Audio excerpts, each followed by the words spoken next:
I love Take a Chance on Me. If you change your mind, I'm the first in line. Baby, can't you see? Would people pay tickets to see that, though? I think we just sold a few. A Minecraft movie. Let's talk, man. It's good to see you. Congratulations on this one. Thank you, Josh. It's always good to see you. You're a superstar, too, you know. Stop it. I You learned it are. all by watching you. I watched you, and I did my best. No, look, we go way back, and it's good do. to see you now at the top of the heap, the king of the video game movie, undisputed. You're the guy. You're the man. If we want to save this world, creativity is key to survival. Now what? Elytra wingsuits. Bye-bye. Those things work, right? Absolutely. Do you know what I think of every time I see you? You know what I think of. The first thing that comes to mind is you, me, and Jason Segel, and I think we were in Sundance, and he hit you in the crotch with a cream pie. Yeah, I was just yeah, I was a bystander. No, we're in going to go to my- the tape. You were more than that. In my Yeah. in my most favorite moment with you, I was just watching in awe as comedy history was made. Can we roll the tape on that? You know, in a movie trailer when something funny happens or unexpected, like the music that'll be playing underneath, you'll hear the scratch of a scream. That is kind of like the pie in the. That's something. We weren't.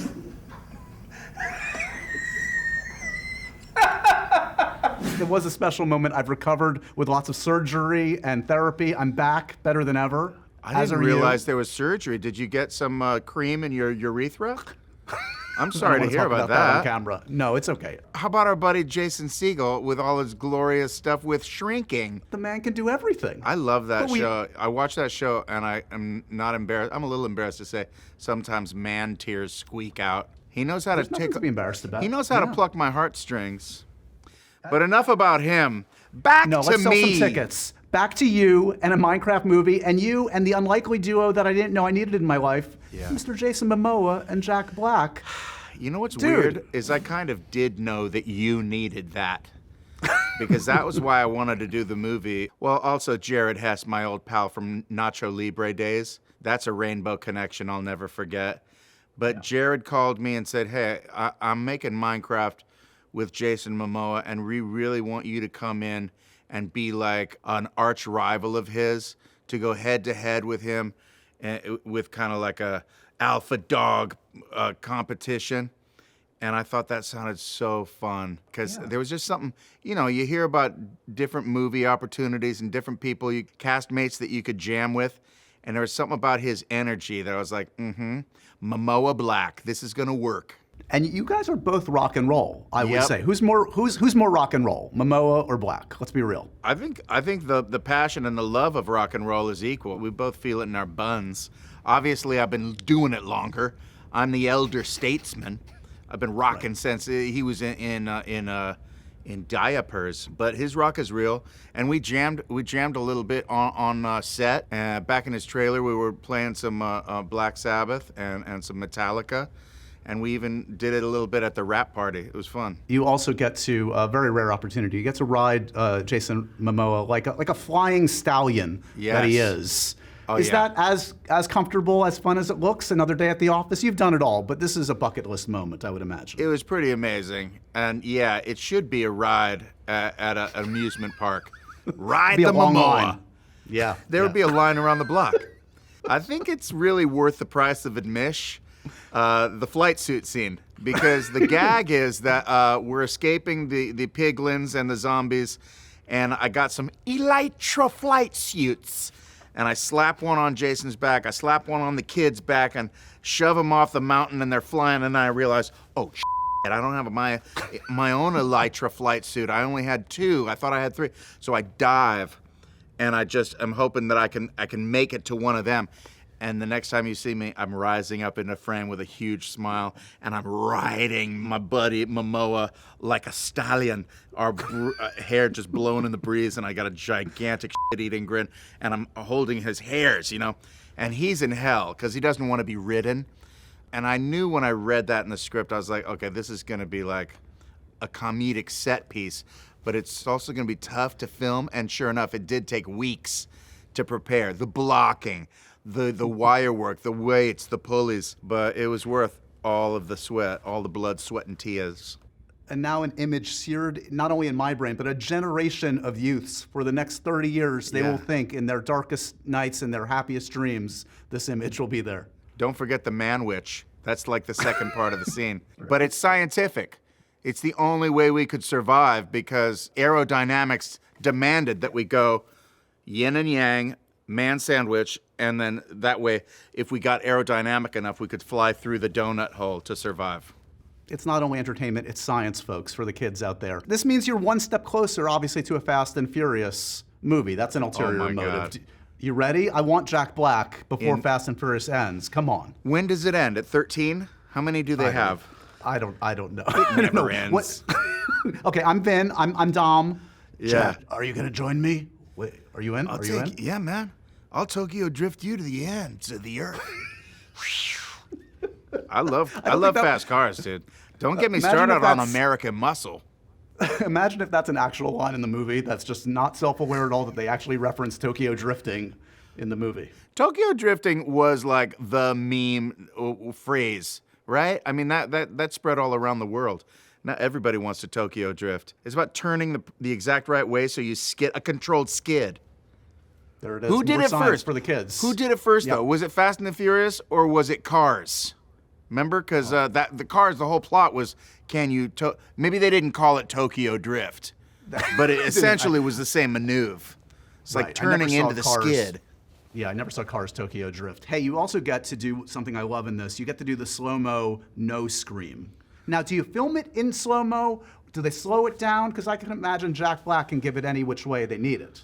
You just scream no as long as you can, and then they fix it in post. Yeah. Okay. No, I didn't scream. I didn't scream in slow-mo, although I guess I could.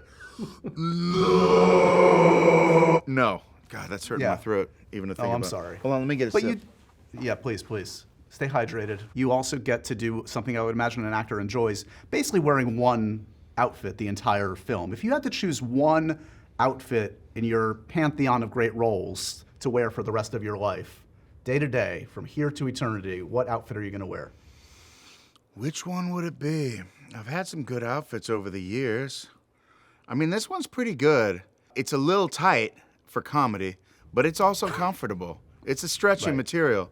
I'll go with Steve. I'll go with the Steve blue suit. And even though it looked like I was wearing one outfit the entire movie, I think I had like 100 versions of that with varying degrees of wear and tear. Another thing that's going to stick with me is the villain of this. Again, I think this one, like, it's going to, I mean this in a good way, it's going to scar kids, I think. Yes, in a good way. In a good way. Was there a villain in your youth that you remember seeing that's like always in there in your darkest thoughts that you will always keep with you? Dude, you know what? I saw Alien too young. I was 10 years old. And I told my dad, I'm 10, Dad. I'm old enough to see a scary movie. I want to see Alien. And my dad's like, yeah, you're 10. I guess you're old enough to go see Alien. Let's go see it. He didn't know how scary it was. And we went to see this movie. And it did damage to me. Like, I couldn't sleep for 2 weeks. H.R. Geiger, he's not for kids. He's not for 10-year-olds. No. But it did also shape my taste in cinema. A brilliant film. And then I saw The Exorcist like 2 years later. 12 years old is too young for Exorcist. I'm sorry. Linda Blair, your mother sucks cocks in hell. I mean, what was another 2 weeks of no sleeping? Right. Just for the record, that's a line from the film. He's not just saying that. Oh, maybe the most memorable line in the history of cinema, by the way. Who was that writer? William Peterson? William Peter Blatty. William Peter Blatty. Man. Were you talking to your dad in an Irish accent about H.R. Giger? Is that how little Jack talked? Is that the way you pronounce his name? Geiger? I don't know. He's not with us. Guy's It's a okay. legend, a legendary artist. Originally, he was going to make Dune, right? He was one of the artists on Dune. Did you see that documentary? Of course. Yeah, I did. Jodorowsky's Dune. That would have been a trip. Let's talk your long, illustrious history, not only in film, but with MTV. I can't help but bring up School of Rock. School of Rock will be with you till the day you die, and justifiably so. Do you take pride in teaching a generation about the man? I do. And I remember that speech written just like that by Mike White and thinking, oh, this is going to be a fun one to dig my teeth into. There used to be a way to stick it to the man. It was called rock and roll. But guess what? Oh, no. The man ruined that, too, with a little thing called MTV! Every actor hopes for a monologue like that where you're railing against the man, talking about the, the corporate overlords that you want to rebel against. That's a great moment for an actor to have, and I always thank my lucky stars that I crossed paths with Mike White. And I'm super stoked for his current success with White Lotus, because it's like, as much as I love all of his early stuff, I think this might be his best stuff, Yeah, I love that, because School of Rock was kind of the outlier for him. That was like the one that like hit mainstream, and everything else was like Chuck and Buck and Yes. weird, and like I love it, but like it wasn't for everybody. Right. And to see White Lotus now in the center of culture Yeah. is such a trip, again, after all these years. Yeah. So most importantly, why the hell are we not seeing you on White Lotus? What's the locale? What's the part? We need to never make say this happen. never. Maybe the next season. All I know is when Mike White calls, I say, how high, right? When he says jump, whatever. You know what I mean. I'm surprised when I think of the filmography. Obviously, you love to sing. It's a big part of your life and career. Yeah. But, we had Tenacious D and The Pick of Destiny. We've had you singing throughout, but not like full-on movie musical outside of that, really. Like, Yeah. you're not in the Mamma Mias and the Wickeds of the No, world. I Are would you love not, to be. Do they not Oh my think God, of you? Does it not Josh, happen? now that you mention it, maybe that is on my bucket list. Maybe that's what I need for the cherry on top of my career is a proper musical. That'd be cool. You think what's the Mamma one? Mia? Should I go ABBA? I love Take a Chance on Me. If you change your mind, I'm the first in line. Baby, can't you see? Would people pay tickets to see that, though? I think we just sold a few. Absolutely. You can do your very best with your lies. I gotta learn the lyrics, though. All right, let's do the Jack Black movie power rankings. I know this is going to be tough for you. No, it but I'm going won't. to pit some of your movies against each other, and you pick. This you is pick. gonna be tough for me. I didn't know you were talking about my own movies. School of Rock or Nacho Libre? School of Rock #1. I can't deny it. That was the one that Okay. really put me on the map. But Nacho Libre right there, #2. Okay, I'm writing these down because we're going to rank them against each other. Oh, it's Tropic against Thunder- each other. So School of Rock is #1. Okay, Tropic Thunder or The Holiday? Oh, that's a messed up one to have to choose because I love them both from very different reasons. Oh man, but you know what? I love Tropic Thunder, but personal experience, The Holiday was magic, dude. It looked fun. Dude, it was magic, and I had a big juicy role, and it was kind of a special thing that I never get to do. So I'm gonna go with The Holiday. Okay, Super Mario or Kung Fu Panda? Ah, what are you doing? You're kind of messing with my franchises now. The other one's gonna be so mad. Dude, I gotta go Kung Fu Fighting. Kung Fu Panda, bro. Come on. Dude, I did 4 of them. And a TV show. King Kong or Jumanji? Dude, this is hard. This is hard. You know I got love this. me You- some Peter Jackson. That was an incredible experience. But Jumanji, are you kidding me? That was a ginormous. I gotta go Jumanji. Okay, now it's getting even tougher, man. Okay, now we've got School of Rock versus The Holiday. Oh, so now we're breaking it down. We're gonna get down Yeah, to the it's a one. bracket. It's It's a bracket, it's yeah. a bloodbath. You know I'm gonna say School of Rock. That was tough, Okay, but it's School- done. All right. And then we got Kung Fu Panda versus Jumanji. You son of a bitch. You son of a bitch. Kung Fu Panda. I'm going Kung Fu. And now, finally, for all the marbles, No. Kung Fu Panda versus School of Rock. One winner. School of Rock, baby. School of Rock. We knew it was inevitable. We knew There it because is. it's on my tombstone, Jack Black from School of Rock. All right, we're going to end with this, buddy. Yeah. As I said, we have a long history, and you have a longer history even with MTV. I want to show you some images. You tell me the first thing that comes to mind. Bring it. You and MTV. All right. Can you see this? Nope. You and Sarah Michelle. You can't see it? Well, I gotta zoom in. Hold on. Let me. Can you see it now? It's you and Sarah Michelle. Yes, we hosted MTV. Awards. Did you enjoy that? I don't remember if it was the movie awards or it must have been the MTV Movie Awards. It was movie awards. It was Yes. movie awards. No, we had a blast. Sarah Michelle. You know that guy. That's a New Year's Eve. Is that Dave with Grohl? Mr. Grohl. That's Grohl. Oh my God. You know, Dave Grohl's been kind of my fairy godfather since the beginning. He came and saw Tenacious D early before we had a record, and he's been our champion ever since. Love it. That's a good champion to have. Yeah. Then here's you and Beyonce, VMAs 2006. What? Did that happen? Oh my God, me and Beyonce. That's You guys a haven't beautiful kept in touch? Can you send that to me, please? Of course.